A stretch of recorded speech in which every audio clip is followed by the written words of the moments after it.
Hello, Jorbs here. This is me. This is real me. Mini Jorbs is here as well.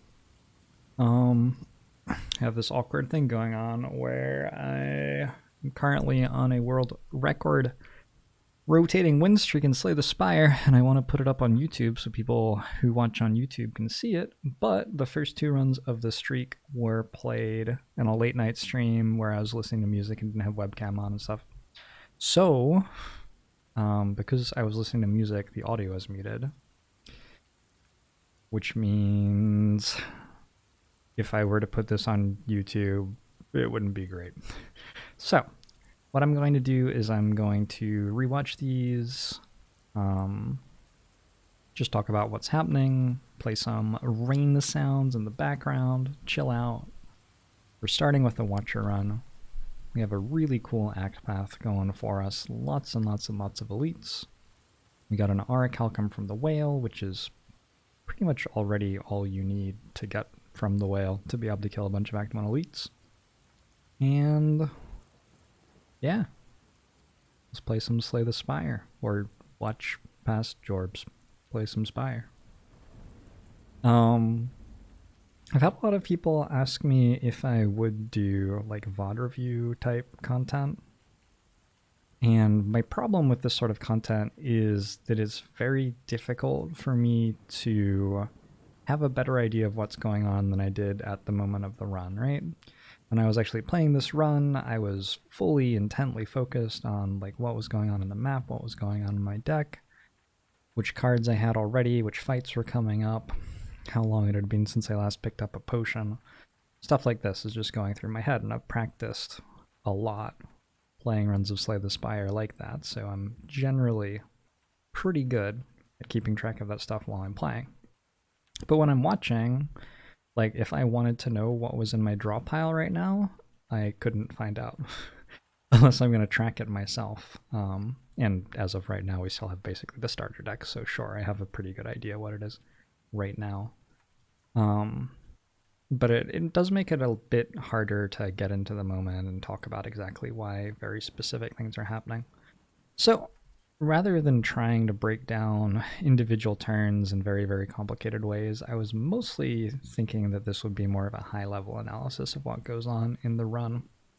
So I've been planning to take, I think, 4 elites with a couple of campfires here, for example, and I haven't been offered any good damage yet. I'm being offered a windmill strike.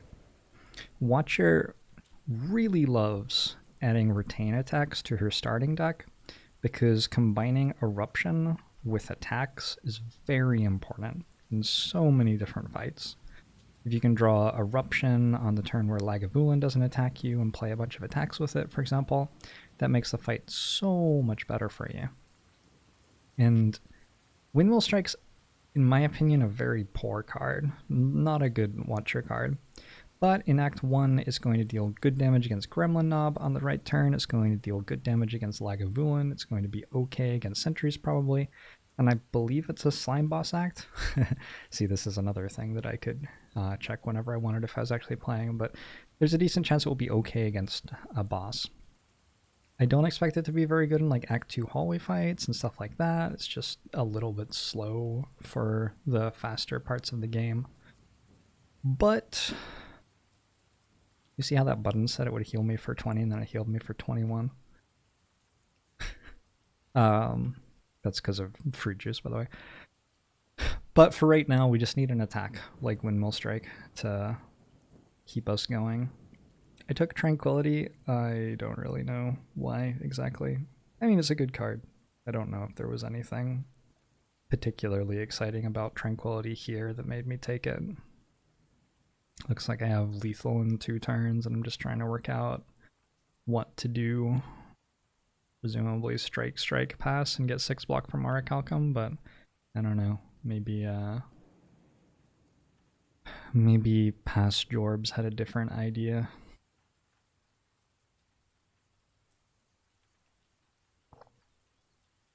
I have generally been finding Watcher runs to be the easiest and most consistent to win. I sort of hate saying most consistent with that because it doesn't convey anything new beyond what the word easy already conveyed, right? When I say that they're the easiest to win, I mean I have the highest percentage chance of winning them, which means that I win them more often than I win on other characters, obviously. And this is after a loss, so it's, I'm not on a win streak of any sort right now. I don't think this is a Watcher win streak even. I don't know, maybe I'm on like a 2-0 with Watcher or something. So maybe I care a little bit about the Watcher more than usual. Oh, I decided to use a fire potion to save 10 health. Okay, that's cool. Yeah, maybe that's worth it. I could see it. But for the most part, this is just a pretty chill Watcher run, is what I'm saying. I just finished a very ridiculous defect run, so that's quite different from what I just came from. Grabbing Deus Ex there, I notice more and more in my Watcher runs that I can find ways to use extra energy on turn like 1, 2, and 3 to scale myself up for later in the fights. One of my favorite, like, simplest slam dunk things to do with Deus Ex is to put Deva form and play with it. And Deva form, coupled with the right commons and uncommons, can give you pretty easy wins in the heart fight and stuff like that. So that's one thing you can do, but there are a lot of other ways you can scale up at the start of fights in Slay the Spire. In this fight, I'm just using Deus Ex to have extra energy available for my eruption turn, basically, which is fine. It's just like a flexible card, which is a little bit slow sometimes, but I found it to be good enough. The fact that you get to use the energy on whichever turn you want is pretty nice. Like, somewhat surprised I didn't Windmill Strike there. I guess it would have cost both of the miracles. Oh, I see why I didn't Windmill Strike. Because it's going to be lethal the next time I draw Eruption. Sure. Well played, past Jorbs. Should probably wait until next turn for Happy Flower, though. Nope. Past Jorbs doesn't want the energy. Oh, Past Jorbs has realized his mistake. Past Jorbs, no. Yeah, that's the other problem with commenting on a run that has already been played, is that if I notice this stuff, and maybe I will notice this stuff because I'm getting to sit here and watch what I'm doing, and I'm not as focused on some of the other stuff. I still can't actually do anything about it, right? The run's already happened. Weave, Like Water, and Bowling Bash. I think that Weave, I think that Like Water is the Watcher card which I have lowered my opinion of the most since Watcher came out. And I feel like I still use Calm stats basically the same amount as I did when she came out. I've just found more and more that there are more powerful things that you can do than having a basically enhanced metallicize effect, is what Like Water is. Things like Wallet plus Eruption can make you a ton of block. Things like Mental Fortress with stance shifting can make you a ton of block. These things have tended to be more exciting for me. Bowling Bash upgrade there for Sentry's fight, and Slime Boss seems super straightforward and reasonable. You have Akabeko Bowling Bash here, so rest in peace that Sentry. It's funny, I don't remember this run overall, but I remember, like, as I walk into fights and see what's going on, sometimes I'll remember how a turn played out. Just sort of interesting for me. Would have expected myself just to not remember anything, but definitely remembered killing one of the sentries with Akabeko there.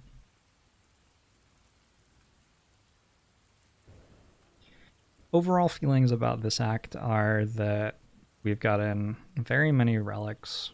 They're somewhat good. They're not incredible, but Happy Flower, Aurichalcum, these are both quite good relics. Akabeko's not bad at all. Early on, having access to that extra front-loaded damage is a pretty big deal. If you think about how huge a fire potion can be in a lot of these early fights, Akabeko is Sometimes doing something almost as strong as a fire potion does, so. I wonder what Happy Flower is meant to be on at the moment. I guess I'm deciding 2. This is something that I do struggle with a little bit. That Happy Flower number. Sometimes it's a lot more complicated than you expect it to be to work out what number a relic should be on going into the next fight. Usually, I think Happy Flower will just want to be on 2 because that makes it come up a second time faster, if nothing else. But there are a decent number of situations where you want more energy on turn 2 than turn 1. Depending on enemies you're fighting. I think in Act 2, it's pretty normal for you to get attacked for more on turn 2 than on turn 1, for example. So stuff like that should be factoring into decisions and gets pretty complicated.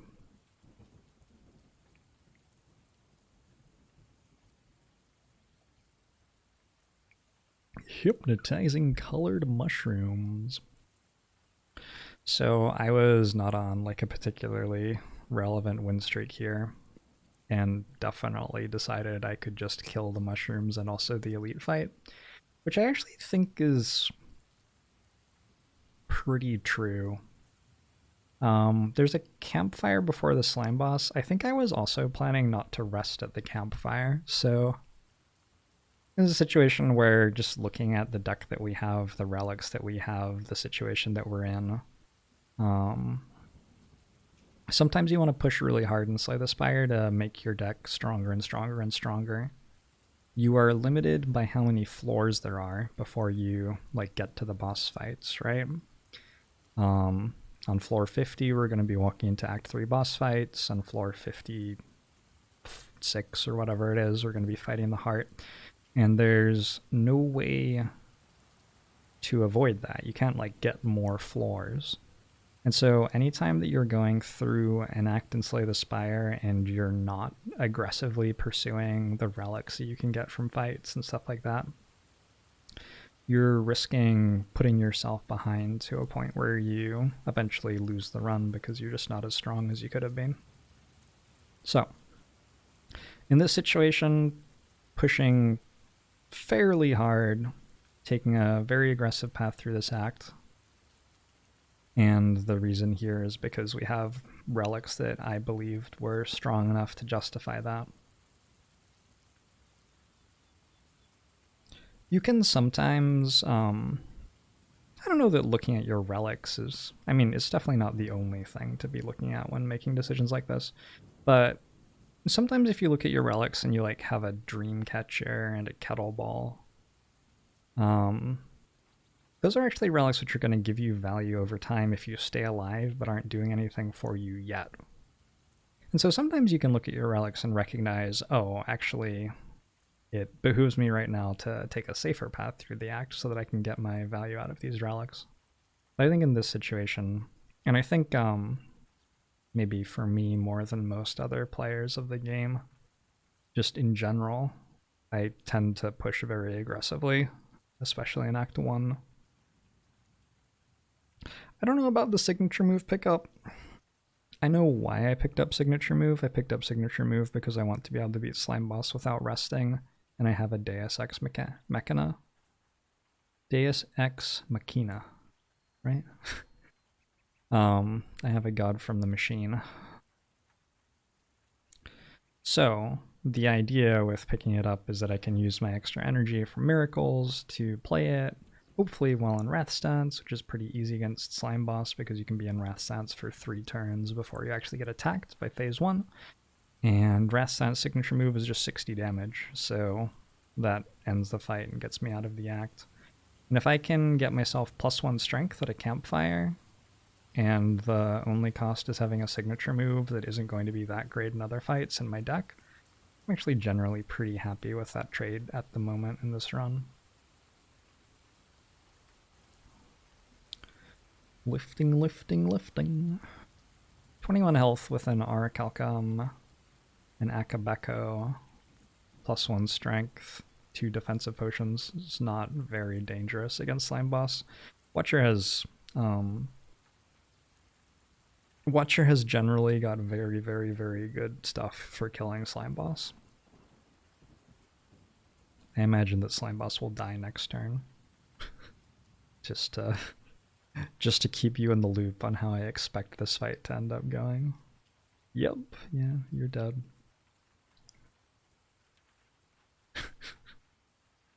Cool. So would I have gotten through that fight without the signature move? Maybe. Hard to say.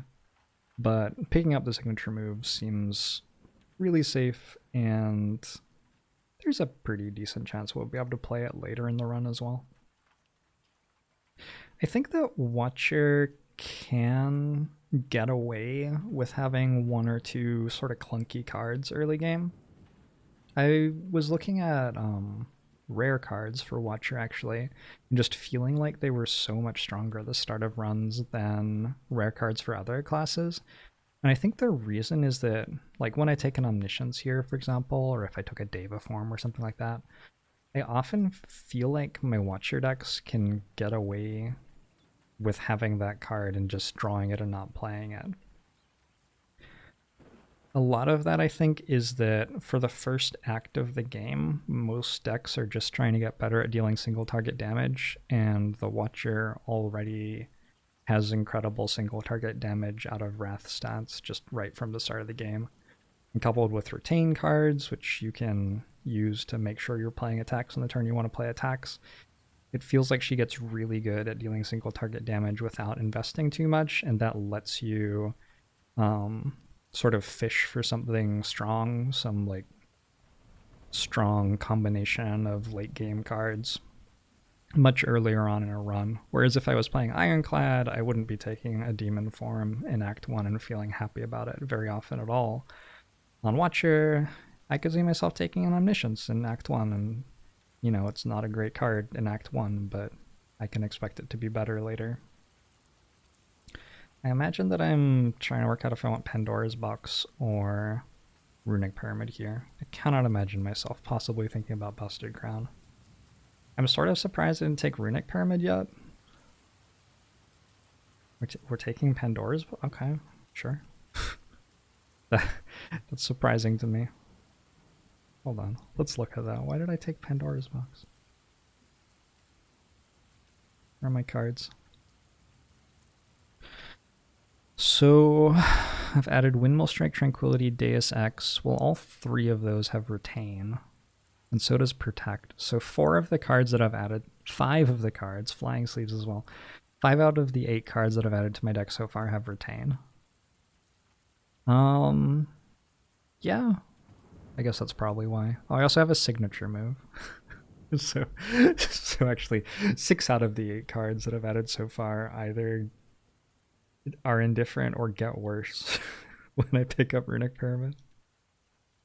I'm still a little bit surprised that I didn't pick up Runic Pyramid. The relic is so strong, but yeah, fair enough. And we got signature move, worship, tantrum, wheel kick. Double signature move. That doesn't work very well. Devotion, rush down, blasphemy, carve reality. So Carve Reality is another retain attack that we can build. If we can get Blasphemy upgraded, we can do some building up giant turns and killing things. Tantrum's a really nice pickup. Rushdown's like okay.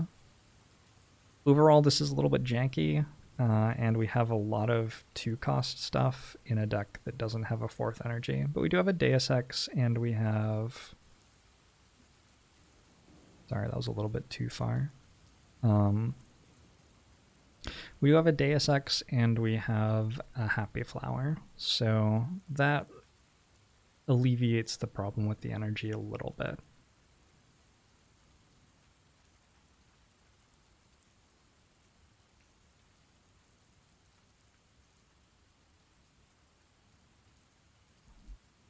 Looking at this path, I don't really know exactly what I'm looking for in this act. This is one of those things where if I was in the run, I'd have a much better idea. But we're judging how good the deck is at killing elites which paths look like they can give us lots of relics and good cards without killing us, which paths are flexible, so like if things are going well we can take a more aggressive path through the act, and if things are going poorly we can deviate away. I remember this turn. Yeah, it turns out that we just have like lethal with 2 cards here, which was really funny for me to find out. Akabeko doing work. So it looks like I decided to go for the super elite fight. I assume that is because I am a crazy person. We have Pandora's Box and Orichalcum. So we probably have a deck right now which can spend basically all of its energy on damage every single turn. Which probably makes us pretty good at killing Act 2 elites, especially if we have 60 health. Yeah, that makes sense to me. I think Swift Potion to try to put together a big Blasphemy turn makes a ton of sense too. Current HP way too important to be taking 5 max HP in that spot. There's always like one person in chat who comments implying that they think that this fight is important because you lose your gold if you lose it. And usually I'm like in a run and I've heard it like a million times before, so I don't say anything about it. But in case you haven't thought this through yourself, this is a fight where you get gold, a card reward, and a relic for killing like these derpy guys who have like 40 HP each and only attack you for 12 on turn 1. This floor is really good. The reason to be taking this fight is not that I don't want to lose my 583 gold. It's again that idea that you're trying to use each floor to get strong as quickly as possible so that you'll be strong by the time you get to the boss fights, and this is a floor that makes you so strong. It's a great floor for improving your deck. Getting Red Mask to apply 1 week to everything on turn 1 is going to be a really big deal. Help out our deck with an Orichalcum and very little block to survive as it powers out all of its attacks. I assume that I'm doing some tremendously complicated and impressive combat math right now, but I honestly have no idea what it is sitting here a few days after the fact. I assume that like we play Bowling Bash and Vigilance here or something, but I bet it ends up being more complicated than I think it's going to be. Can I go like Wheel Kick and something? I don't know. Maybe I'm looking at Eruption.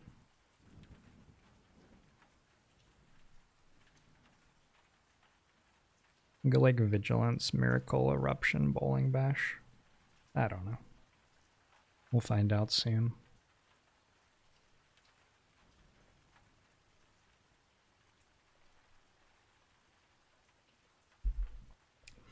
I have the luxury of letting past Jorbs make these decisions, and I can just sit here and be critical.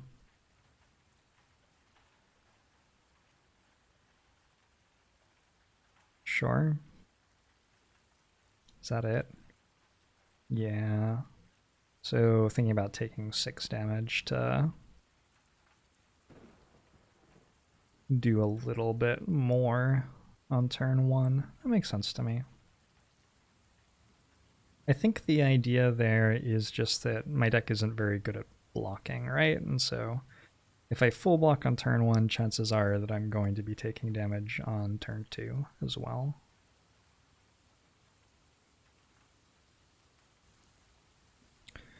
A lot of the time when people comment on what's going on in chat, I don't encourage people to comment with like lines and suggestions on plays and stuff like that, but people express like confusion about why I'm doing the things that I'm doing.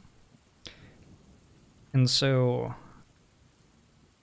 maybe I'll come back to this point later as well when it's more relevant, but it's worth pointing out here that I have a happy flower, and I probably want it to be on 2 at the end of the fight.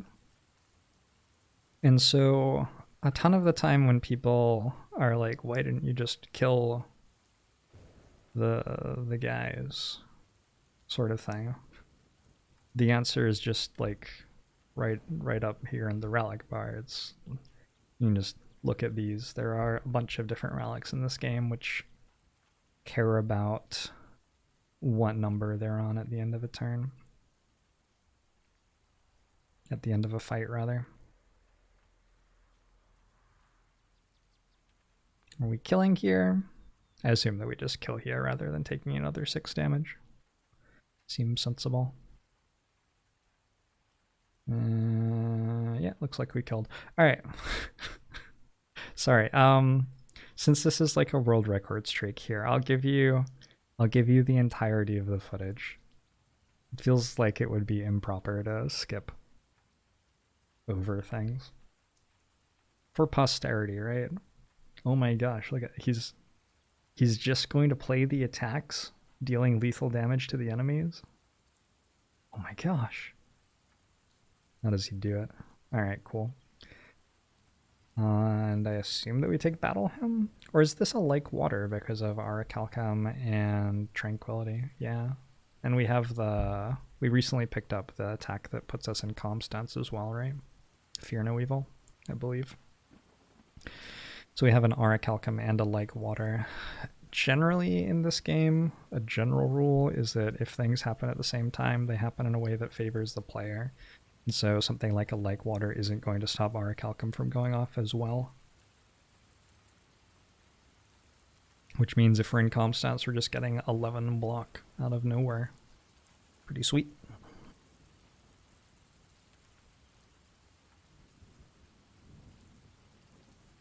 I believe I can go Omniscience on Blasphemy and kill here. That's pretty funny. Is that what I'm gonna do?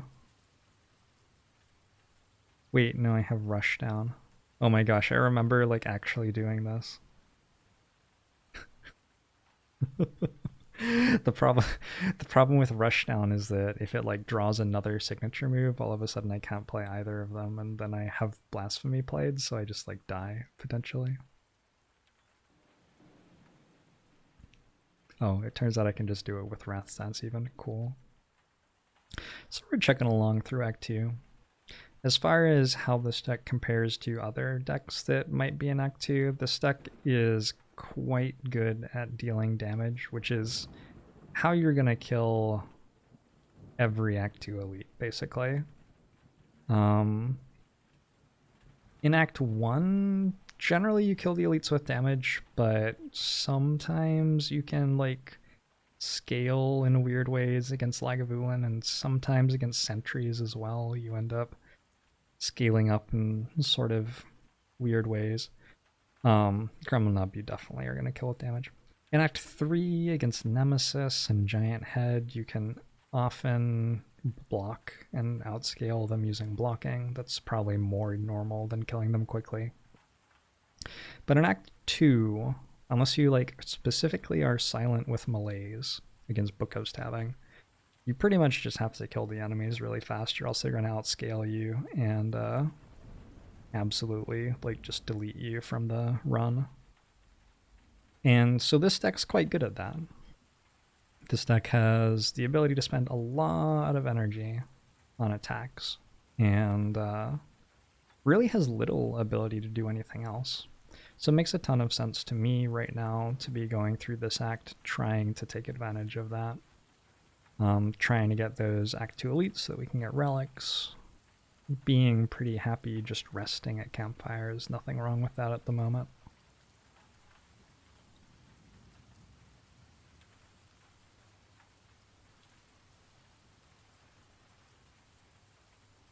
I guess we could lift at campfires if we were healthy as well, but I suspect that there will be time to lift later in the run. And I also suspect that if we get good draws against Act 2 elites, we'll actually be healthy enough to take Act 2 elites and lift. Sitting on 639 gold here. Just chilling. Yeah. I know exactly what's going on here. Oh, no, I don't. Apparently. I thought I was trying to work out if I could distill chaos into blasphemy and win every time. The answer is no if I hit signature move as well, I think. Although signature move doesn't go in my hand. I think I might have been able to distilled chaos on turn 1 here. Maybe I was thinking that I didn't need to distilled chaos in this fight. That's super greedy though. Maybe I just played wrong. I feel like it's a turn 1 distilled chaos. Although I would have hit Tantrum and then been unable to kill and taken 40 damage or something.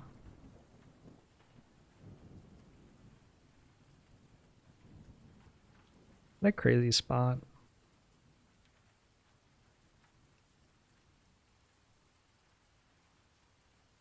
Am I doing it now? It's interesting. It doesn't seem right. Silly past Jorbs. I think that plays like that are... If I spend another hour per run, I start catching that stuff more immediately. But it isn't... I don't know. It's like... It doesn't feel super interesting or useful to spend an extra hour on a run in order to catch something like, hey, I can distilled chaos now instead of after I wheel kick and it's slightly better.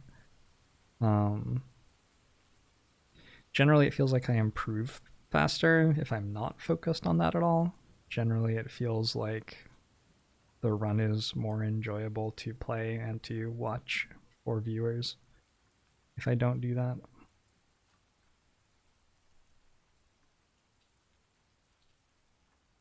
Am I playing Flying Sleeves here? Oh my god, I'm playing Rushdown?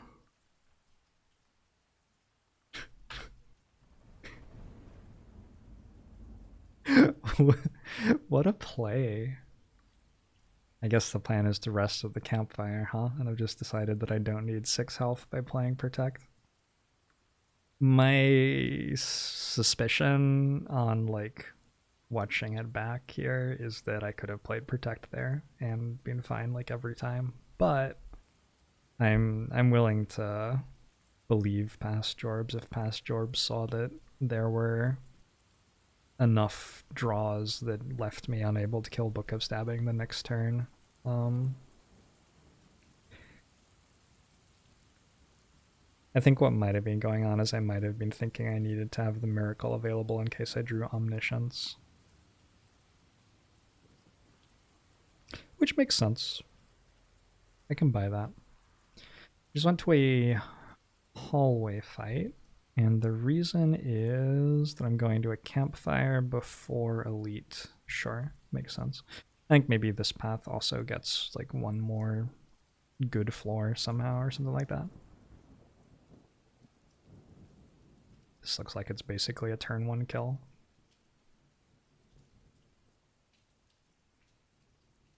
I don't understand why I played Rush down there. Seemed wrong. So, past Jorbs was maybe not infallible, but it's gonna be alright.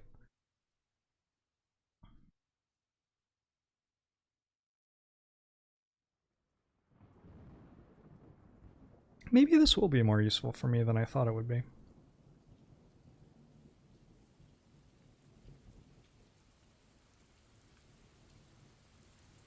In my head, I usually assume that I drop like 10 HP, 10 relevant HP per run that I could save if I spent an extra hour thinking about what was going on and like not interacting with chat and stuff like that. And for me, I'm pretty happy with that trade. Not something I'm interested in beating myself up over, really. going for it. So it's not Book of Stabbing. Slavers on 27 HP feel like they kill us turn 1 a decent amount of the time, which would be a real shame with Centennial Puzzle, wouldn't it? And just sort of suck to pick up your Centennial Puzzle, walk into the Slavers fight, and draw your 3 cards while in the process of dying outright to 1 turn worth of attacks. So yeah, I think the rest is principled there. I might be thinking that I have to rest twice to survive Collector Fight anyway, which is possible depending on the store. Sitting on 680 gold. It's really interesting trying to work out how many stores you're meant to go to in this game. It's pretty common for there to be somewhere between 1 and 3 things that you're really excited to buy in a store. Especially while you have strikes in your deck, or curses if you ended up with a curse somehow, because card remove is going to generally be really good there. And for Watcher, removing defends can also be quite good. But what's a lot more complicated is working out, is it worth going to like 2 or 3 different stores in the same act when you have 600 gold for the chance at getting something like slightly better than what you would have got out of 1 less store or whatever. That's quite hard to say in my experience. So yeah, we're sitting here on 680 gold, and the main reason is just that it hasn't seemed like there's been a great reason to go to a store yet. I feel like just killing both gremlins made more sense than dealing damage to Gremlin Leader. I guess it's only dealing me 1. Oh my fucking god, past Jorbs, you are so smart.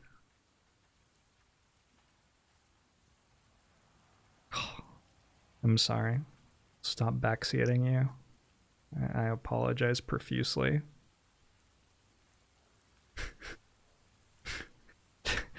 That play was yeah, that play was one of those things where, like, if I'm actually sitting in the run engaged with what the deck is doing and stuff, I'll notice something like the fact that if I take 1 damage, I can draw 3 cards of Centennial Puzzle and the enemy dies to Bronze Scales anyway. But when I'm sitting here just goofing around, maybe I don't notice that that's the case. I think that's the 3rd worship we've been offered. I've been getting a lot of incense burners on this win streak. I guess this is the inaugural incense burner of the streak. Walking into an Act 2 store with 707 gold. It seems sort of fair, right? It seems like you should be able to buy something pretty strong when you do that.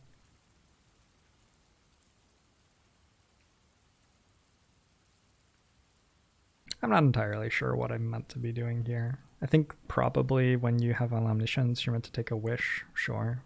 I think I said that when I was actually there as well. Foresight seems excellent, especially with like Flurry of Blows. You want to discard that instead of drawing it. Yeah, removing signature moves probably pretty good. That's probably fair. Grab either a block potion or a draw potion. I think a draw potion's probably slightly better, would be my hunch. It does seem necessary to me to grab a potion to make sure the Collector Fight's okay, and it also seems like now that we have Smiling Mask, we don't have to worry quite as much about having a lot of gold, because we're going to be able to remove the bad cards. Removing the bad cards from your deck is always like somewhere in like the top 3 things that gold does for you. It's one of the big problems with Ectoplasm as an Act 1 boss reward, is that you just can't get rid of the strikes in your deck. And like Bag of Prep's a very, very good relic because drawing 2 cards is very, very good. And removing a strike is like drawing 1 card on the first time through your deck, and then also drawing a card the second time through your deck, and then also the 3rd time through your deck if you go that far. So it tends to be a very, very valuable thing to do. I think picking up Lantern because of Centennial Puzzle there, for sure. Centennial Puzzle is going to draw us 3 more cards on turn 1 of the Heart Fight, so we're going to be able to spend this energy. Looking at it, I could imagine skipping Lantern there, but I think the Centennial puzzle takes it sort of out of question.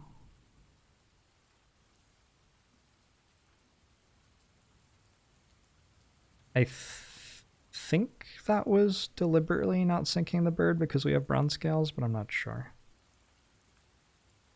I feel like I'm going to sink the bird now anyway. Or am I going to kill the Chosen? I don't know.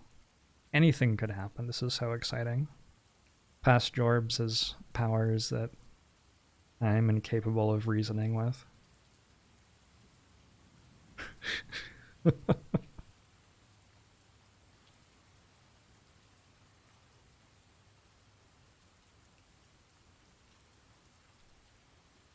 Oh my gosh, is it just dead? Oh, incredible. Yeah, that's pretty sweet. And the bird just dies to bronze scales. Alright. Well, with that draw, certainly what I did made sense. And then we pretend that we deliberately didn't play Flurry of Blows to advance Incense Burner and Sunflower and also get to play Wish. Even though actually what happened is that I didn't realize it was coming back to my hand. But it was correct not to play it, it turns out. Yeah, Talk to the Hand seems very, very good here.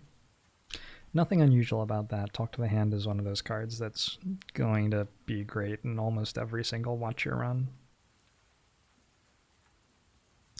Grabbing extra strength so we can deal with the ads. Makes sense to me. I think that I put Incense Burner on the wrong number. 5, 6. Oh no, it's on an okay number. It would have been on the wrong number if I'd played Flurry of Blows. And then we're just looking at this turn and seeing that it isn't very good, deciding to use the draw pot, which immediately uses our Akabeko and makes us discard Bowling Bash. So that was an interesting start to the fight.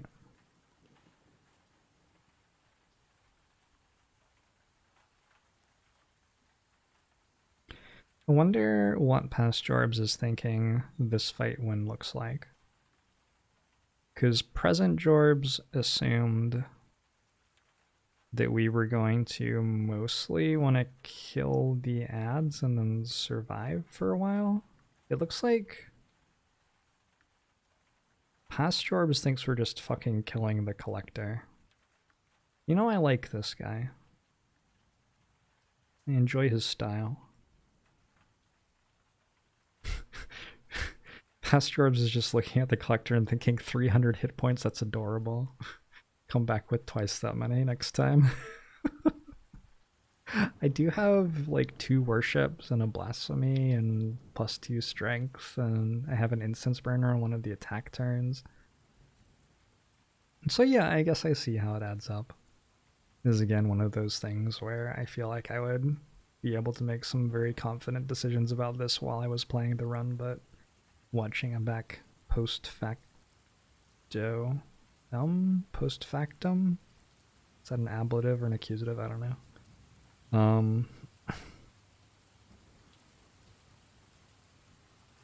Holy shit, I just played signature move instead of vigilance. This is rad. Look at this. You're just gonna blow up and die. Like, this is awesome. Okay. Well, we didn't get to play the first worship, so the second worship is not putting us in divine stance, but we do have 3 turns before we get attacked again by the Collector to deal 131 damage, and we have a Talk to the Hand applied, so we're going to be gaining block as we go. Seems pretty free. Am I wheel kicking for Tantrum here? I am, and I'm hitting. Beautiful. Do I have to play Miracle before I play Tantrum, maybe? To draw extra cards? I did, but I chose not to. Okay. I don't really know why, but alright.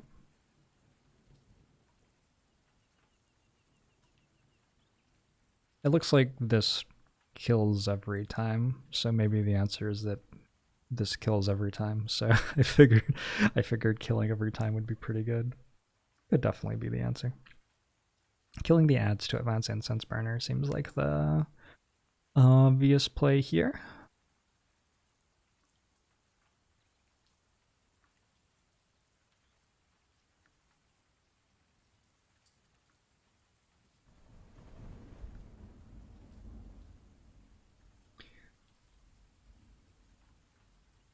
Wishing for gold.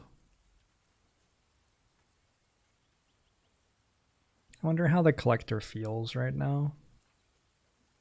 Embarrassed? Maybe a little bit embarrassed.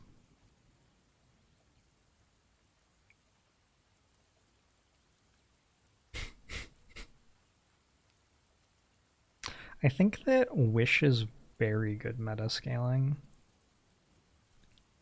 What metascaling is there that's like Wish in this game?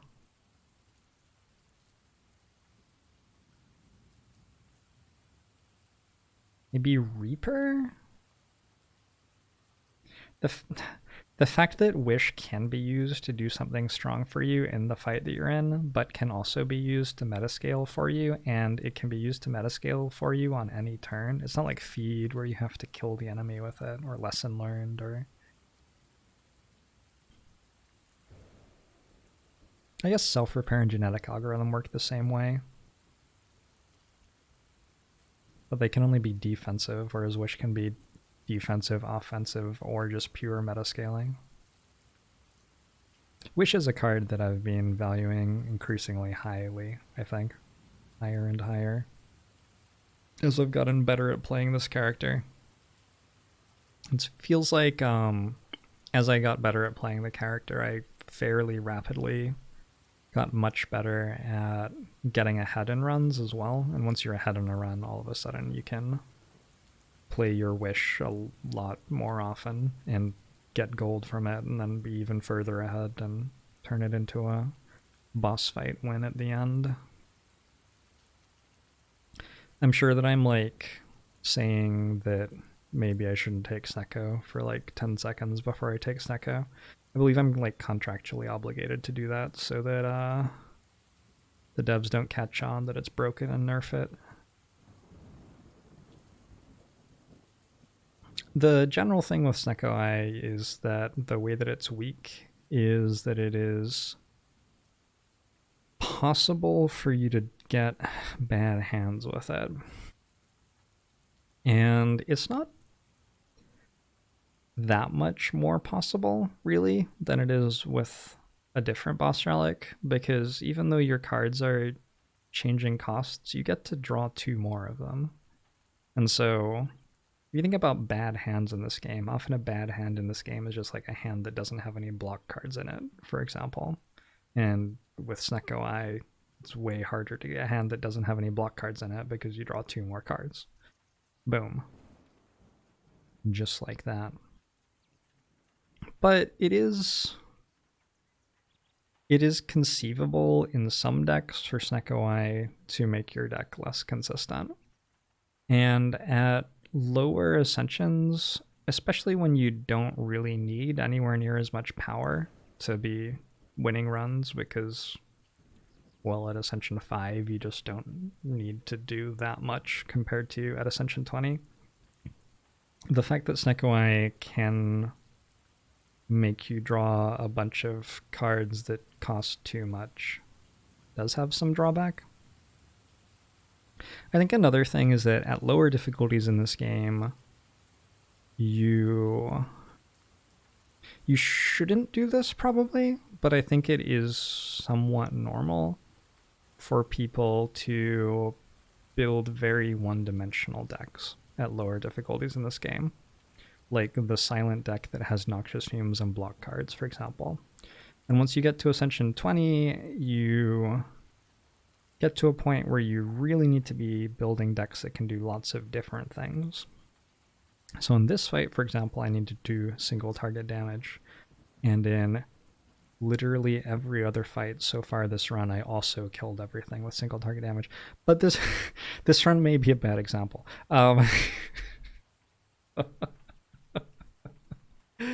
Oh boy. um, in in other runs, you may you may find that you need like area of effect damage or scaling mitigation and block cards or card draw or things like that.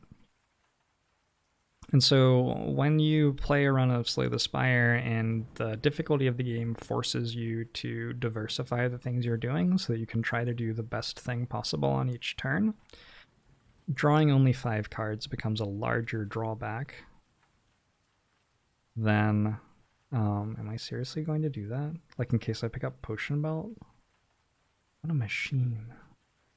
I guess also thinking that Explosive Potion's not that good at the moment. Yeah, basically drawing your hand of 7 backflips and they all cost 3 sort of sucks, right? But if you have a deck which only has 3 backflips in it total and also has a bunch of other cards, then drawing your hand of 7 cards and one of them is a backflip that costs 3 is actually pretty sweet because it ensures that you can play a backflip that turn, which wasn't guaranteed for you otherwise.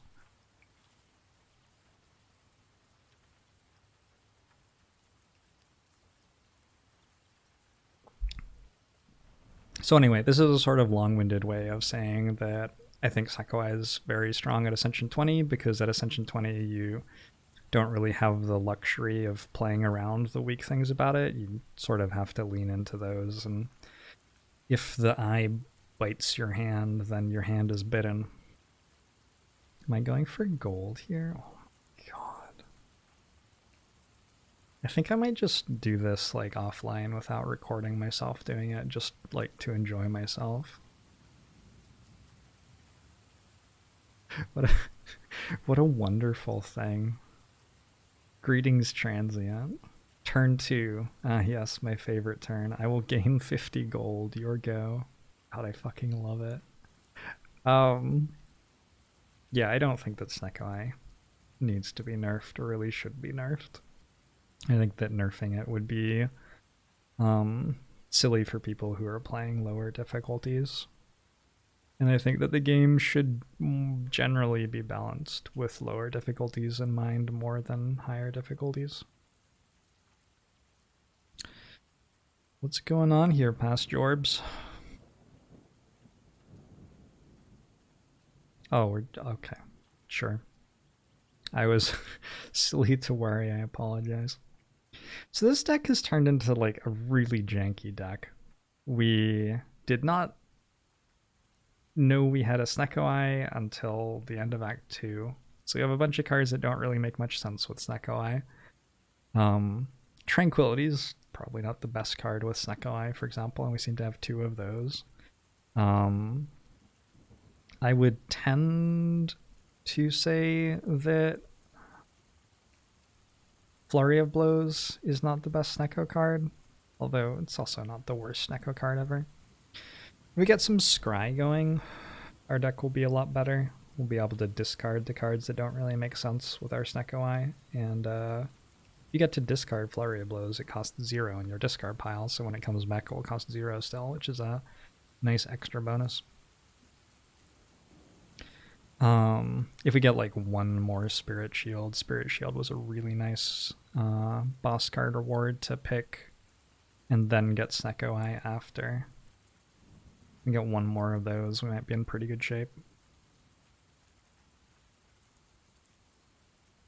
But in general, we have some sort of janky deck going on here. And we're in the cozy Act 3 stretch, where our deck is pretty strong, and in my experience, like coaching other players, sitting in on their runs and stuff like that, the way I've seen people lose in Act 3 most often is just like clicking the wrong card and doing so in a way that's very obvious in retrospect. But generally, our deck for Act 3 hallway fights and elite fights, as is very commonly the case in Slay the Spire for decks that make it this far, our deck's just not going to have that much trouble in these hallways and elite fights.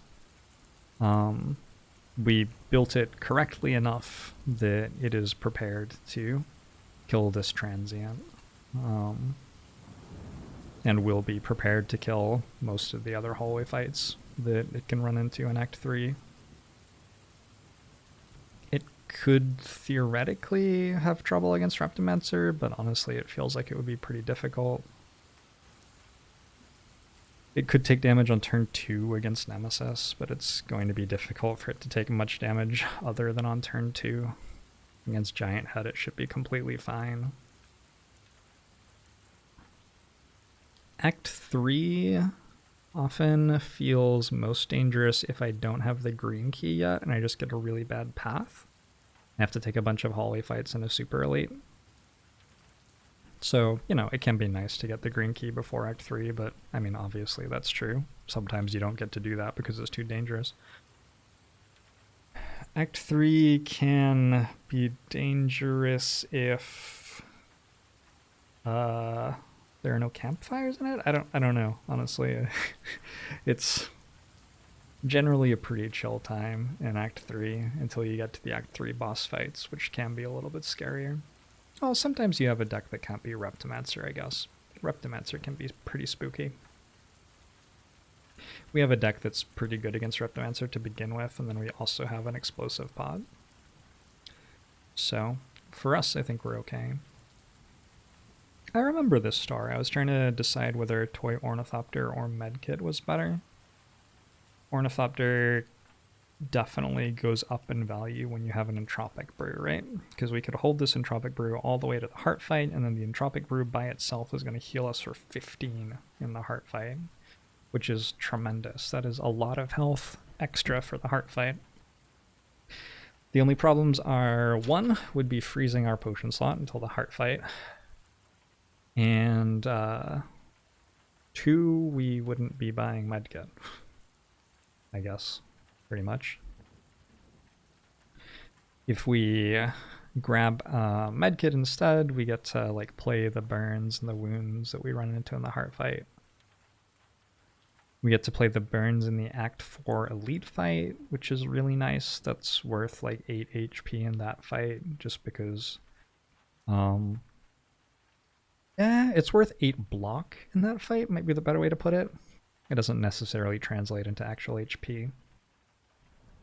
But you'll draw 2 burns on turn 2, and you can exhaust them instead of taking 2 damage from them, right?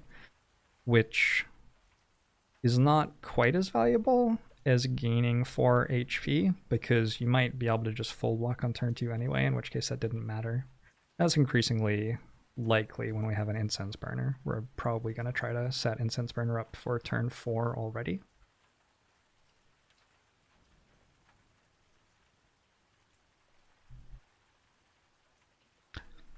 I think present Jorbs would have gone for Ornithopter there.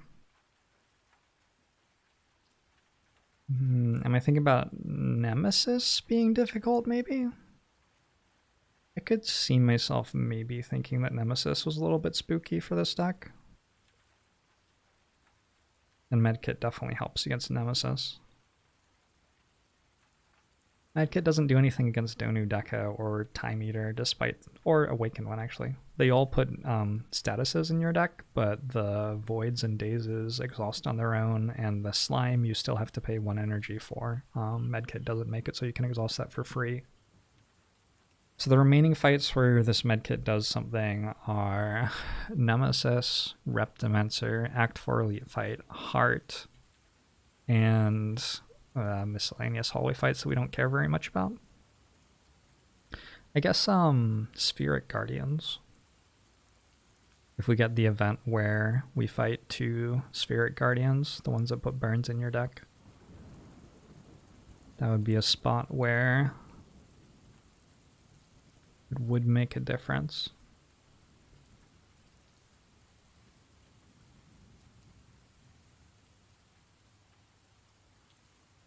In general, though, it just seems like Toy Ornithopter gives us so much health. Maybe I'm thinking...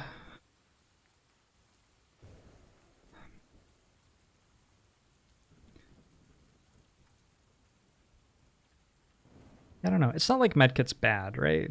Which is making it hard for me to like be super critical. I just think that Toy Ornithopter probably has to be better there. I also know that we pick up Potion Belt in a couple of floors. So this is another problem with doing retrospective analysis is I'm pretty sure that I'm being fair right now, but I remember picking up Potion Belt in a couple of floors. And so I don't know with 100% certainty that that's not like changing my judgment of the situation and making me overvalue Toy Ornithopter illogically. I think in general, not trusting your brain is an excellent idea when you're trying to get good at something. Your brain will come up with all sorts of very bizarre, tricky ways to tell you the wrong thing if you let it. So the plan here was to deal 6 damage to Nemesis while Nemesis was intangible this turn. See if that works out. Like, at worst, we can go Omniscience for Tantrum, right?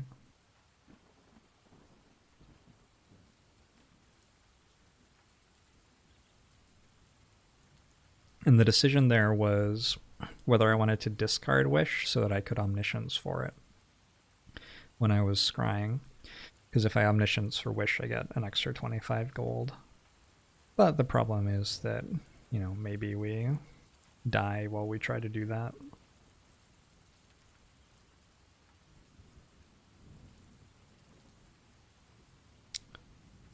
Oh, well, there's the Potion Belt already. Yeah. So presumably right now I'm saying, fuck, why didn't I take Toy Ornithopter? I'm an idiot. And the present Jorbs is agreeing with you, past Jorbs. You're an idiot. I used to not like Toy Ornithopter that much, and I have no idea why. Relic's so good. Maybe it's because the boss gauntlet wasn't as big a deal back in the day.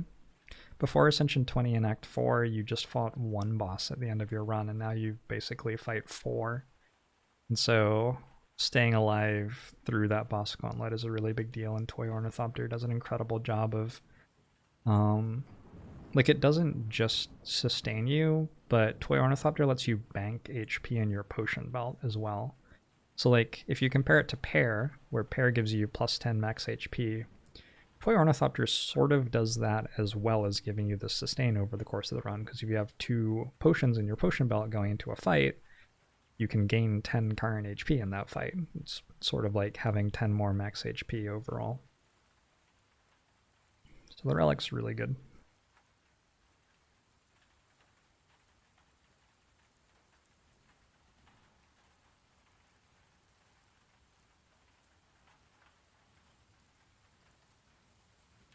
Imagine...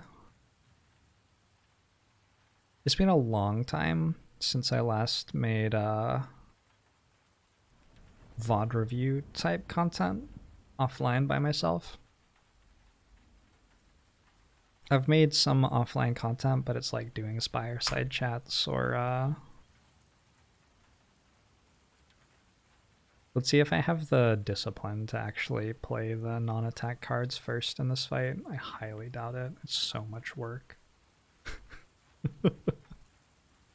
Oh, am I deliberately taking 1 here? No, I'm playing Consecrate, right? Oh, this one, okay. Yeah, it feels a little bit weird to be sitting and watching back something that has already been played. I used to do this a little bit as a poker player. When you're playing poker, though, you have all of the information available to you the entire time. Like, I'm just looking at a picture of a screen which has all of the relevant information on it, basically, right? So this feels a little bit different from that. Hopefully it's fun, though. Sort of a different version of my Slay the Spire content, so maybe some things that I think but don't often get an opportunity to say are getting said, which could be valuable, I imagine.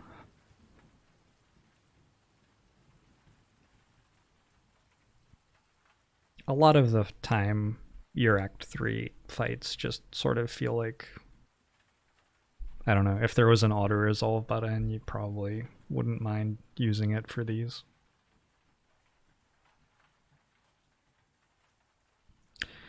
It's another thing that I wouldn't say necessarily makes much sense for the devs to rebalance. Sometimes when people hear me saying things about the game and it sounds like I'm negative about them, the immediate thing they ask is like, okay, how would you suggest fixing that? I don't think it's a problem that needs fixing. I think that if people are not interested in going for the heart, for example, the Act 3 difficulty curve actually makes quite a lot of sense. And on lower difficulties, it makes a decent amount of sense. But what's going on here is that because I'm playing on Ascension 20 and going for the heart, I've had to make a deck that's very, very strong.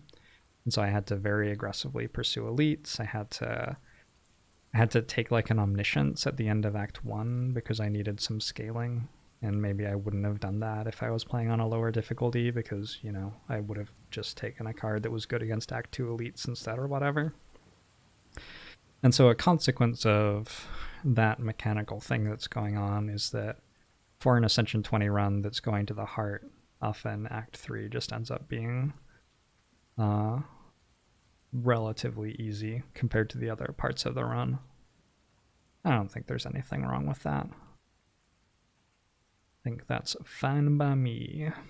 Omniscience Worship, really good, by the way, it turns out. Weird how that happens. So I can just go divine by playing one card. Are you sure? This seems very strong. Omniscience is a fun card. There are so many cute things you can do with Omniscience. I think probably my favorite thing to do with Omniscience is to play double Lesson Learned. Like if I had Lesson Learned in my deck right before I killed that Exploder, I could have put the Spiker on low health as well and then played Omniscience and grabbed Lesson Learned and killed both of them for 2 upgrades. It's just a very, very good flexible card. Watcher has a few rares that are very, very good and very flexible.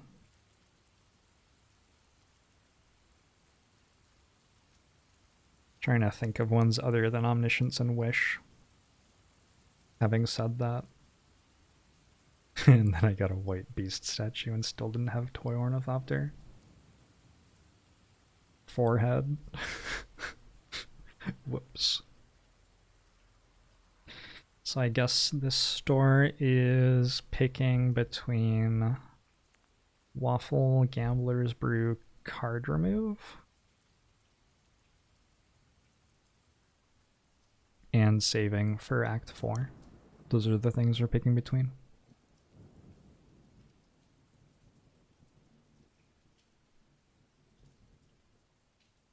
There are cards that are worth removing from the deck, right? Like Flurry of Blows and stuff.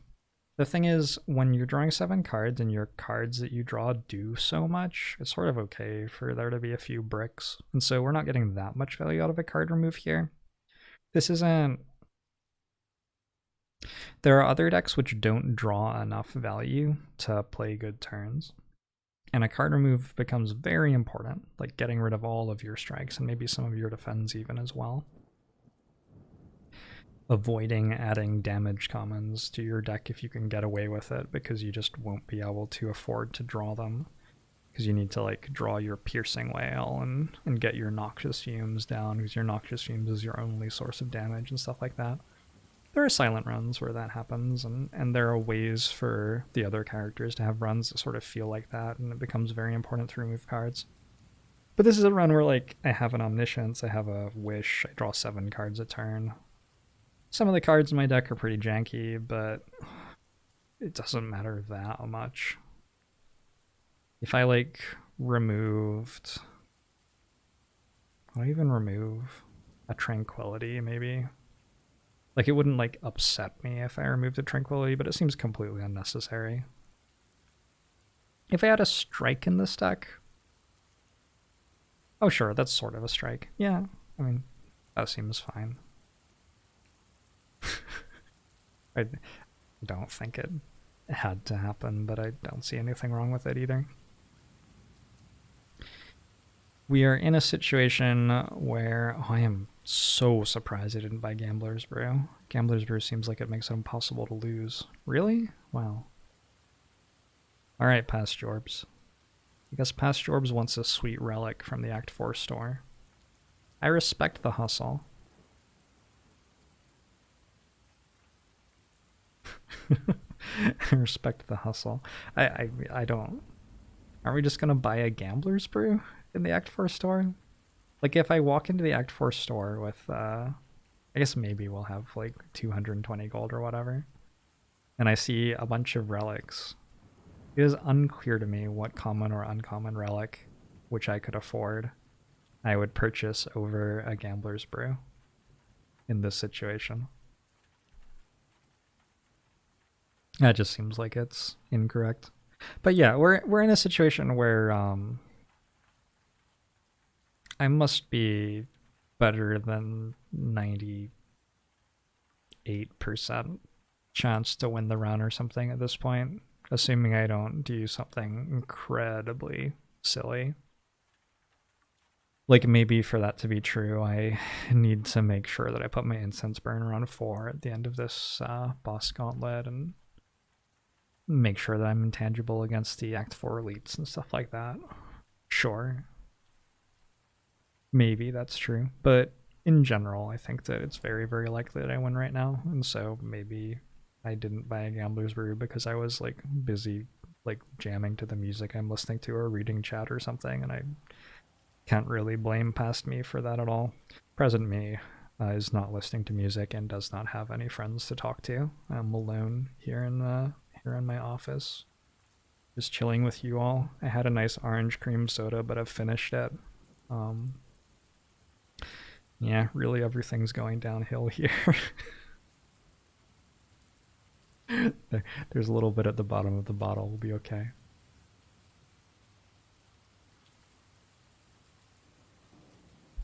I am enjoying this though, and I hope that you are too. I've just been talking to myself for an hour and 12 minutes apparently, starting to go insane. So, I mean, I guess the other way we could die is we could get attacked by enemies, having never actually blocked for a single turn in the entire run. Maybe I'm overestimating how strong our deck is in the end game, actually. We have like 1 Spirit Shield and 1 Protect, which I didn't upgrade yet.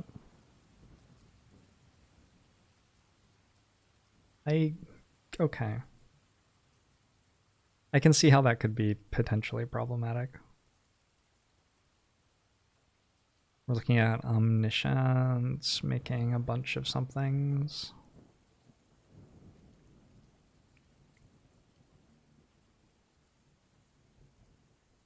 Rushdown's not in play. Guess not. We don't have many cards this turn. Tranquility Protect. Oh, we actually still blocked for quite a lot there. We have Wish for plated armor. We've been using it for gold in every fight, and now all of a sudden we get to have 8 or even 16 plated armor compared to the other fights, so I guess that's strong. Awkward Spirit Shield. You generally want to draw that when you're being attacked instead of when you're not being attacked.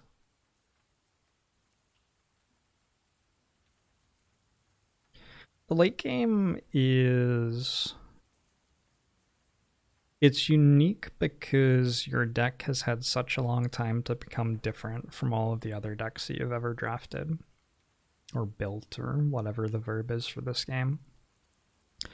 And so sometimes people tell me that they have a lot of trouble telling if they can beat the Act 3 bosses and stuff like that. Sometimes people express a lot of like wonderment at me winning Act 3 boss fights when they thought that the deck couldn't do that. And a lot of that is just that I have an awful lot of experience with navigating through these fights and understanding how different decks can beat the endgame bosses.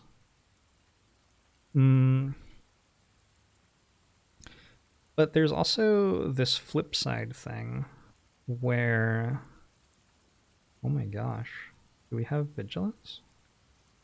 Oh, we have Blasphemy, so we can go... Oh, we split. Okay, I was confused there. But yeah, it's actually fine because we forced Time Eater to heal.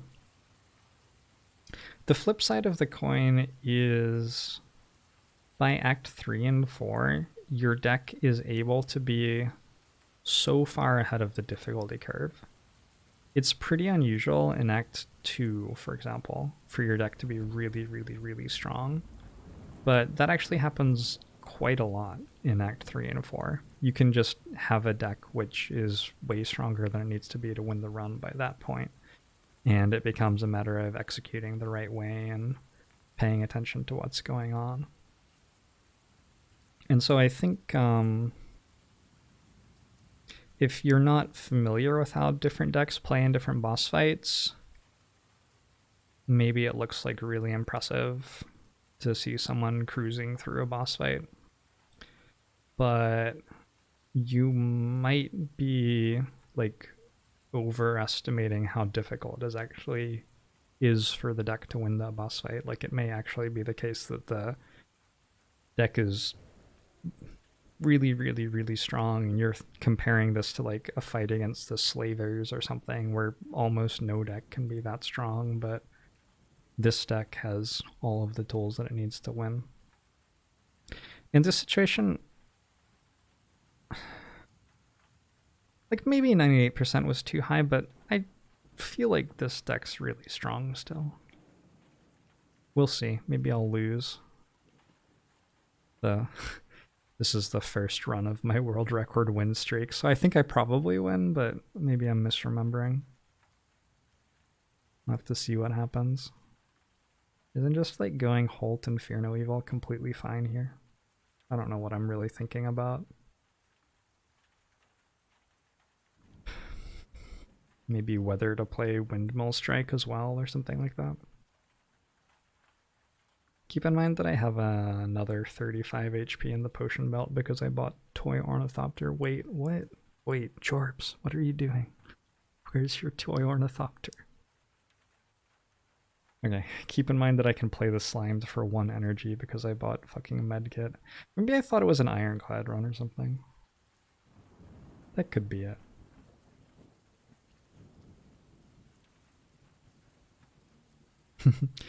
Something that's funny to me is when I rewatch my Slay the Spire runs, like, I make mistakes all the time. I make so many mistakes. But I think because people know that I'm like very successful at this game, and also because it was sort of rude to be like, hey, that play was a mistake. Generally, people only comment on like stuff like Missed Lethal, but Missed Lethal often isn't even a mistake. Like, often it's because I'm trying to put my Incense Burner on a different number. But when I rewatch what's going on, or even during a run as I see what I did on a turn, I often just like feel like I did something obviously incorrect, and yeah, I don't think it's impossible in any way to play significantly better than this run has been played. Maybe only like 5% win rate better than this run in particular, but 5% is quite a lot. The wheel kick deals 69 damage, by the way. So we put Incense Burner on 5, which should be right for the next fight of the boss gauntlet. We got through Time Meter. We're still relatively healthy. This deck doesn't have a ton of powers.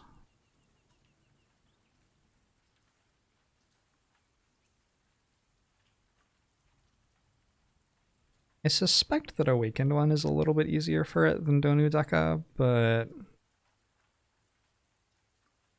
Donu Deka are usually pretty easy. These two usually don't give you too much trouble.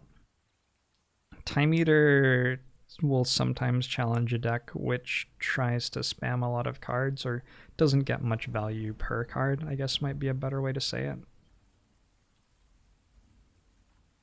And Awakened One can sometimes challenge decks. It's funny, I think the general conception is that Awakened One is bad for decks that are based on powers, and that might even be true, but I think it's more true because you have to deal 50 damage to the birds at the start of the fight than it is because Awaken One scales with strength when you play powers. Like, some decks just have trouble with both of those things happening at the same time. But there aren't many decks which would have trouble with Awakened One if the birds weren't there in the fight as well at the start. There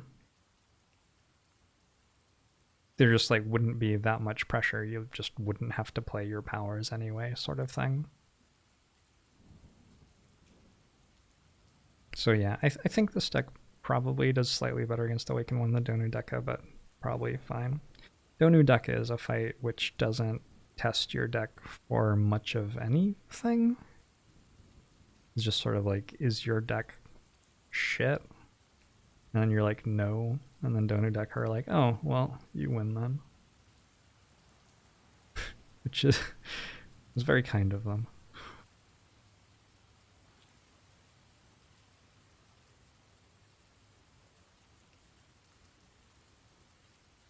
It's like attack damage? I don't know. Honestly, don't know what Donu Deka is meant to be testing your deck for. It might just be that it's a numbers fight, right? Not every fight has to be testing your deck in a certain way. But it's good to recognize when some fights are about testing your deck in a certain way so that you can make sure that you're not falling into the trap which that fight will kill you for falling into. Generally speaking, in Act 3 and 4, at the end of acts, having a lot of card spam can become problematic because of Time Meter and the Heart Speed of Death, for example. Going absolutely crazy on powers with defect can become problematic against Awakened One. Like, I generally don't love dealing damage with powers with defect that much. The decks with like Storm and a bunch of Lightning Orbs. In my experience, those decks can have a lot of trouble with Awakened One. It's one of the reasons that Frost Orbs are commonly the preferred orb to be channeling on defect. The fact that if you're making your orb stronger, you're probably also making Awakened One stronger, which means that you have to be able to block for more, and having Frost Orbs be what you channel sort of comfortably solves that problem for you, because all of a sudden your orbs are getting stronger at, you know, about the same speed or maybe faster than Awakened One is. So, Donu Deka fight. I guess I must have like been caring a little bit about winning the run right now, because I am taking much longer than I would expect me to be taking to just play all of the cards that deal tremendous amounts of damage and kill these enemies.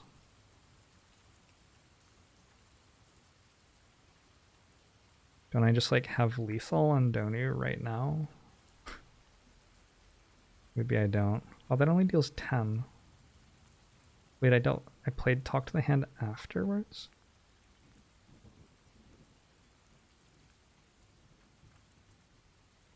For our Calcum? Must have had way less damage than I thought I did.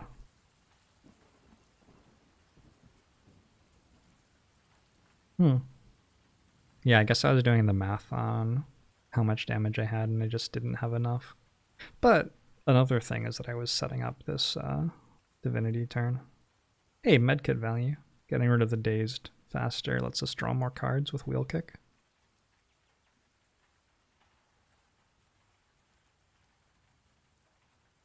Successfully played a worship for 5 damage as well, so it's really going well at the moment.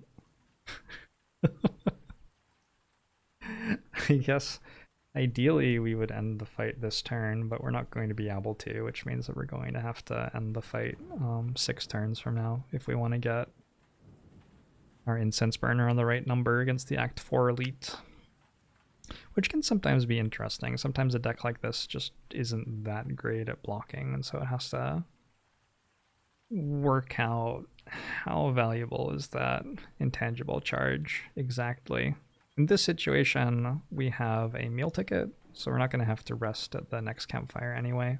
So as long as we leave this fight with 1 HP,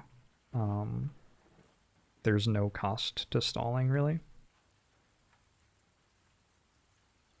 So in this situation, we're definitely going to try to put Incense Burner on 4 so that it's on the right turn. That'd be an interesting spreadsheet for Act 1 elite fights, Act 2 elite fights, Act 3 elite fights, each of the different bosses, Act 1, 2, and 3 hallway fights, the Act 4 elite fight on the heart. What are the good reasons for Incense Burner to be on different numbers? I bet that would take a really long time to make that spreadsheet, because there are going to be so many different things going on to consider.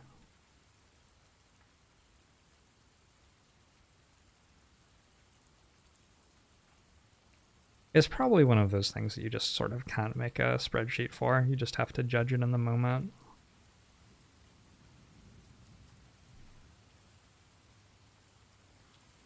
Especially for late game. By the time you get to late game, your deck's going to be so different from other decks.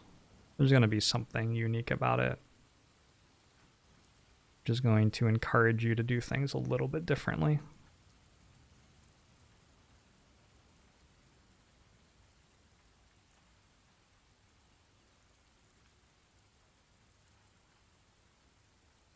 We are going to kill the heart. Not because it is easy, but because it is hard. When was the last time we played Blasphemy? We played Blasphemy in Act 2 against Book of Stabbing. Against Chosen. And killed it in 1 turn. And I cannot remember playing it a single time since then. I wonder if Blasphemy was the correct remove over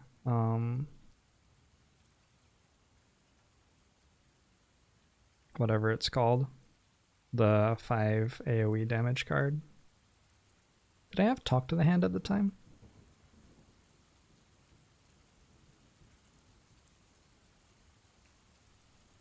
Oh, Frozen Eye.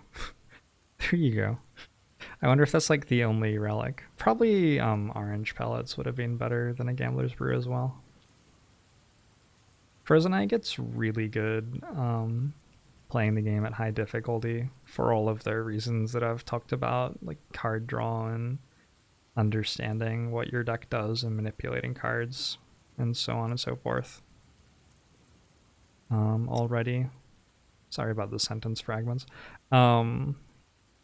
Yeah, I've been talking about Snecko Eye and how extra card draw is important for getting you the cards that you need on the turns you need them, and Frozen Eye is so incredibly good at enabling you to plan ahead and make sure you have the right outputs on the right turns.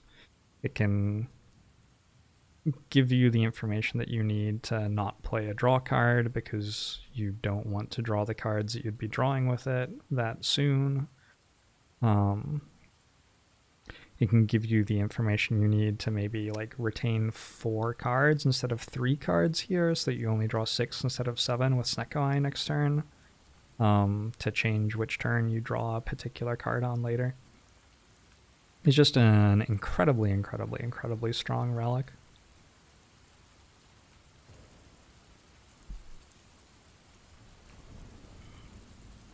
I think if you look at a regular Ascension 20 heart killing late game deck and look at how much output per turn Frozen Eye makes, it is making a tremendous, tremendous amount of output.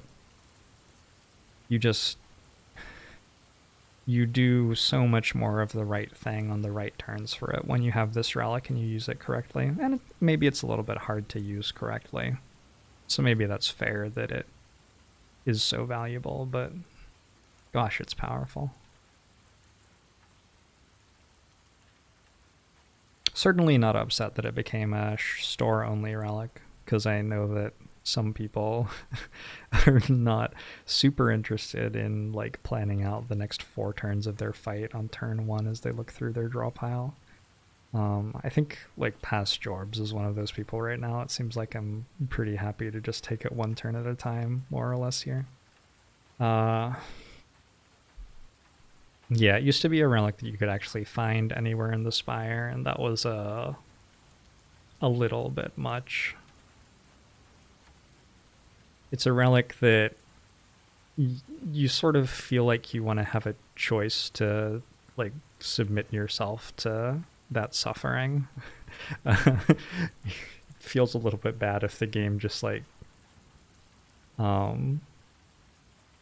presents the eye to you without you you actually saying that you want to have to do this. So I'm already thinking about how to put Incense Burner on the right number again, it looks like. Or maybe I was saying, hey, Incense Burner's really good this turn. That's another possibility. Slightly less high level.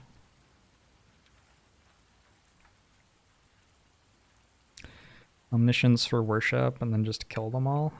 Seems pretty strong here. Unless the worship's in the discard pile already.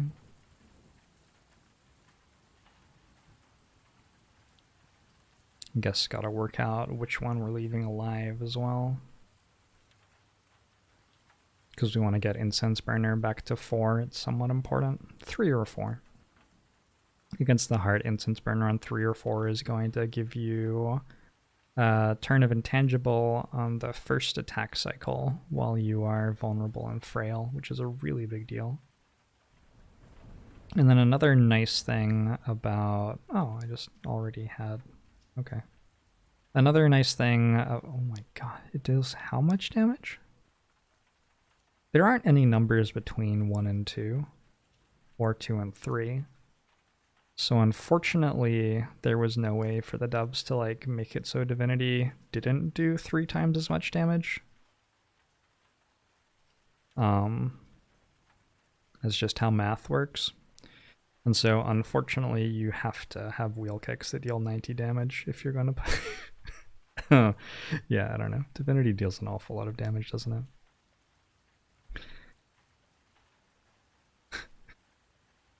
I don't remember what I was saying. I have been rudely interrupted by violent explosions. Looks like we're gonna try to chill out for 2 or 3 turns now. Oh, I was talking about Incense Burner. Yeah, so the fact that you get Incense Burner back again on the 3rd cycle of attacks, if you have it on 3 or 4, is another really big deal. If you put it on 0 or 1, you'll have it on the 2nd cycle of attacks and the 4th cycle of attacks. And that sometimes isn't that bad against the Heart. If you have, say, Horn Cleat and Captain's Wheel and Orange Pellets, for example, you might realize that you're in a situation where you actually have an easier time blocking on turn 2 and 3 than you do on turn 5 and 6. Or you might recognize that the first really threatening attack that the Heart's going to throw at you is going to be on turn 6, 9, 11, or 12. Which is when the multi-attack starts to really ramp up. I think that's when you get attacked for 120 by the multi-attack. And so if that's the case, you can actually want Incense Burner on 1 or 2 in this fight. I guess this is why we can't really make a spreadsheet for this, right? Because I've said that you can want this on 1, 2...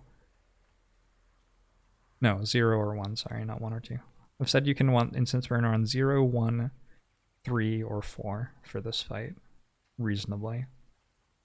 But I think having it on 4 here is great, and I think probably that's the most common thing that you would want it on as well. Oh yeah. There are the potions. Imagine getting 4 smoke bombs. It would be so funny. I wonder if that's worth like hacking the game. If I were going to hack the game to like change the RNG in a certain way, I would never make it I would never make it make me more likely to win.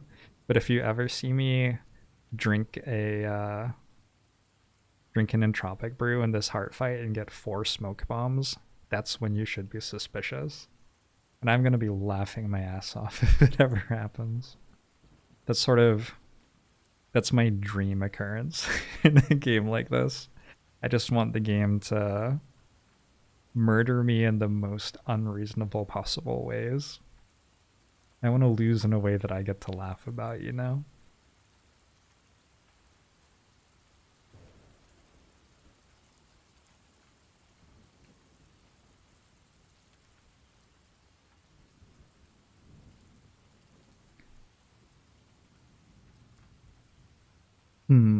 So drawing a Spirit Shield on the turn that we are intangible is not the best.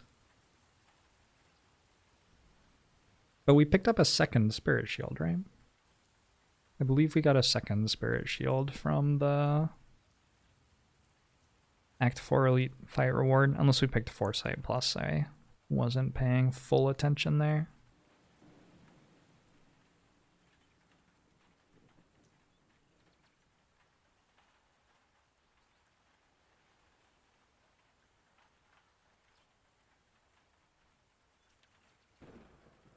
And this is a situation where, like, past Jorbs is looking at the draw pile and keeping track of what order the cards are in and stuff, and present Jorbs is not doing that, so you'll have to forgive me if I don't have the most valuable insights for this fight. It looks like next turn sort of sucks. I don't know how valuable that insight is. Ooh, if we can draw 2 more cards, though, we can get to Spirit Shield.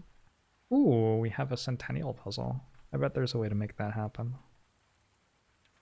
It might not even be worth it.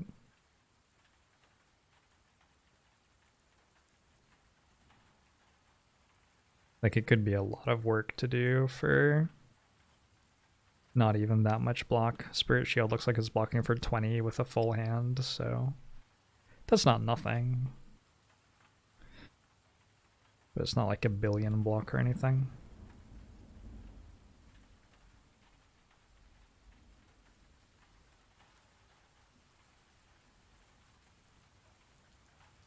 Are we playing Tranquility? Is that what's going on?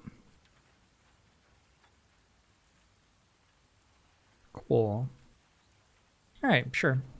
I dig it. So the problem now is Spirit Shield might cost 3, and we're drawing a Void. Oh, no, we're not drawing a Void, right? No, we are. No, we're not. No. Because, yeah, I remember this. Because how it works is that the heart hits me, right? And I draw 3 cards. I draw Void. But I didn't have my energy for the turn yet, so I skipped the energy down. Past Jorbs, you fiend. I guess I also have a bottled energy, bottled miracle potion, which could have given the energy that we needed anyway. But yeah, that's a fairly cute Centennial puzzle trick, I would say. I'm not sure if there's another... So Voids only give you energy down if you draw them. I'm not sure if there's another way to draw them on the enemy's turn other than Centennial Puzzle. I guess Ironclad has a relic that draws cards every time he takes damage. But there are other ways to get Voids into your hand without losing the energy. You could seek for them, for example, with Defect. So in this fight with Defect on turn 2, after the statuses have been put into your deck, say you have a Seek Plus in your hand and you don't desperately need to get a second card because the first card you're seeking for is already what you need to spend energy on. If you grab the Void, then it shows up in your hand, but it doesn't take away energy. If you get the Void out of your discard pile and put it straight into your hand, it won't take away energy. So Today I played a defect run, for example, where I was using Turbo Plus and Hologram. So I'd play Turbo Plus and then I'd use Hologram to get the Void that was in my discard pile so that I never had to worry about drawing it. That's a sort of a cute combo. There are some other ways that you can do stuff like that.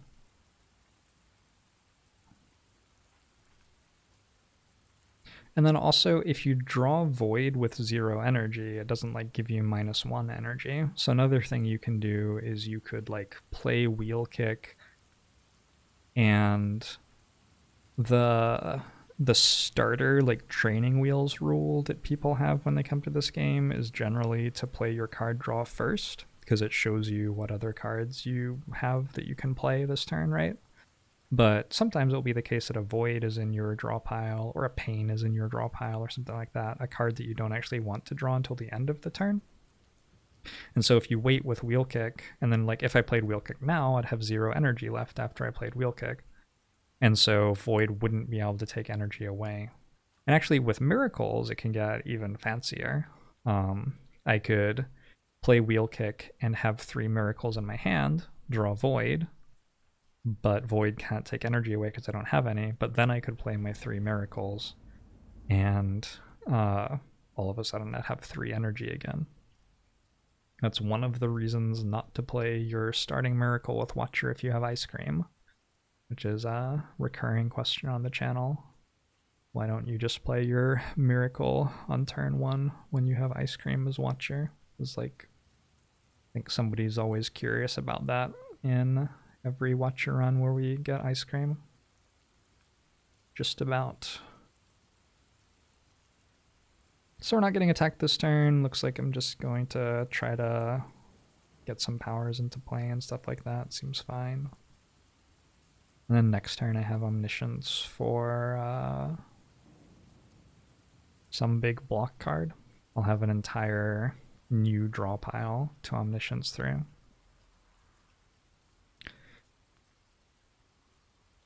Something like Wave of the Hand, Windmill Strike, Rush Down, Slime seems pretty reasonable.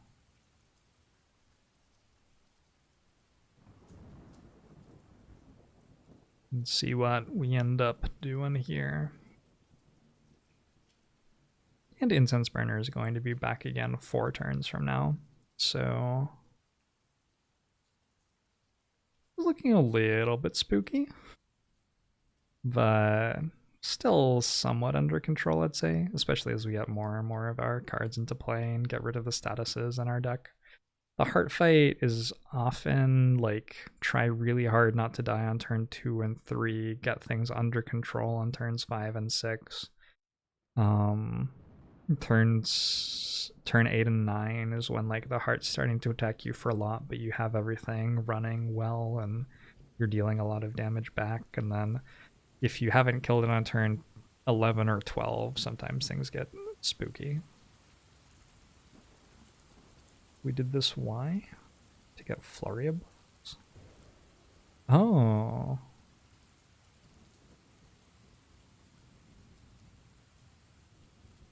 Bowling Bash because...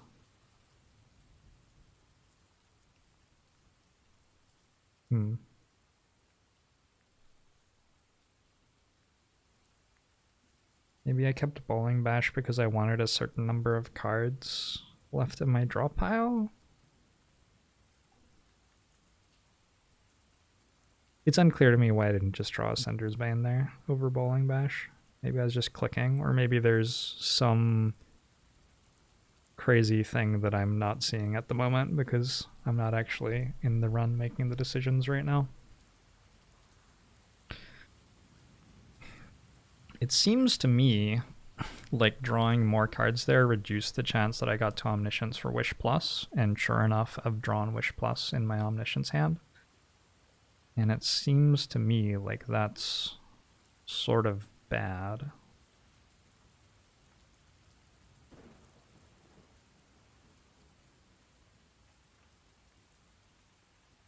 Yeah, I don't know.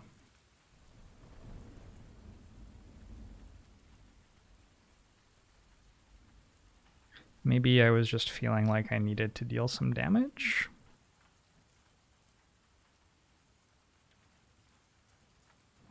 I don't know. Seems wrong. Seems wrong, but probably don't get punished. Based on knowledge about run outcome, I probably don't get punished. The fact that I'm intangible 2 turns from now means that if I just survive this turn, all of a sudden I get to play a bunch of damage cards and kill the heart.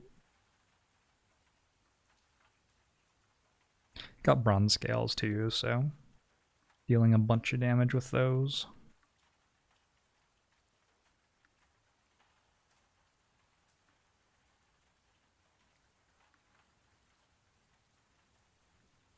It doesn't feel to me like it is that noticeable that I'm stuck on 3 energy. Happy Flower is doing a lot of work. And also, it feels to me like a lot of the time I'm playing turns where I can play the good cards in my hand already anyway, of just 3 energy. And then we have stuff like Worships and Calm into Wrath to generate more energy for us on a lot of turns here as well.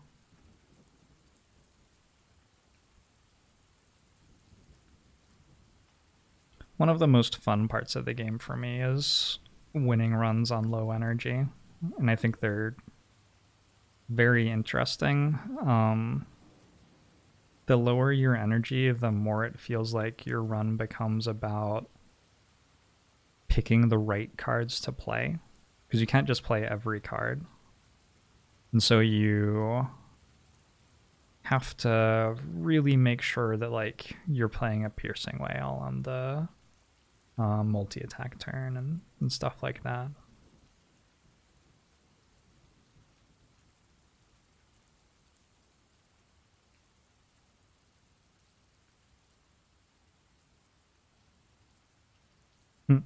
How's that Windmill Strike doing? Has it been retained for a single turn in the site? Card's come a long way from back in Act 1, hasn't it? Never got upgraded. Did some okay work.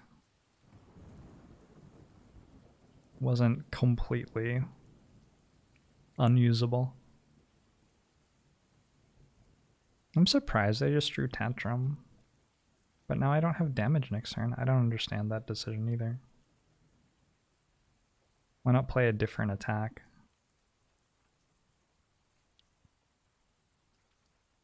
Seems like a mistake.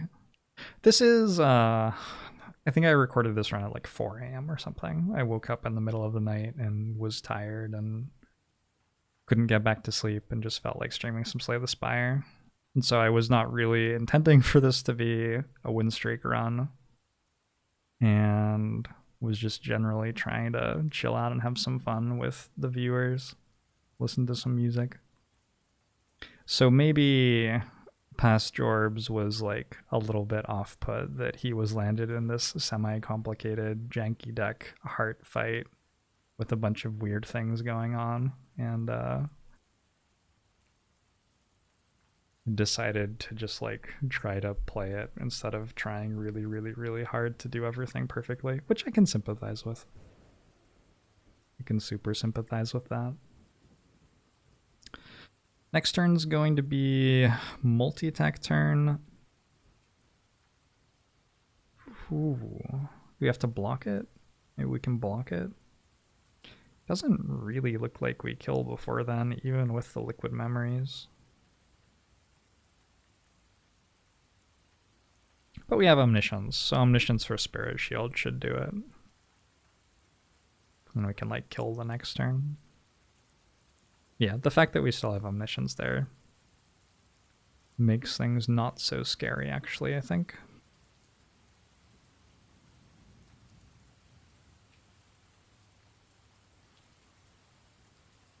Just trying to get some damage dealt, sure.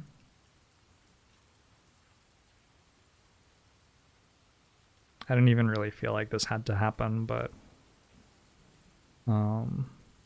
it is a thing that we could do, and I think it's probably fine that we did it. I imagine now we can just Omniscience for Worship and kill with the cards that we have in hand. Omniscience for worship, and immediately play conclude. LOL. Oh wait, Blasphemy is in our hand. Is this the moment that Blasphemy gets played? Oh, this is very exciting.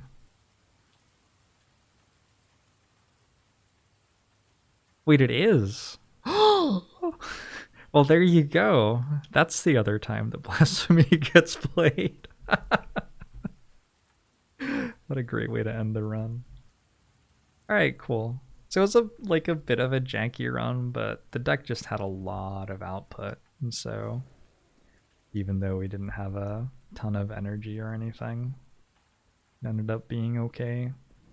I wonder if we see the score here, if I cut the VOD off before we saw the score screen. Oh yeah, there you go. 2973. Generally pretty good relics. Snecko Eye is strong. Cards were janky, but had a lot of output.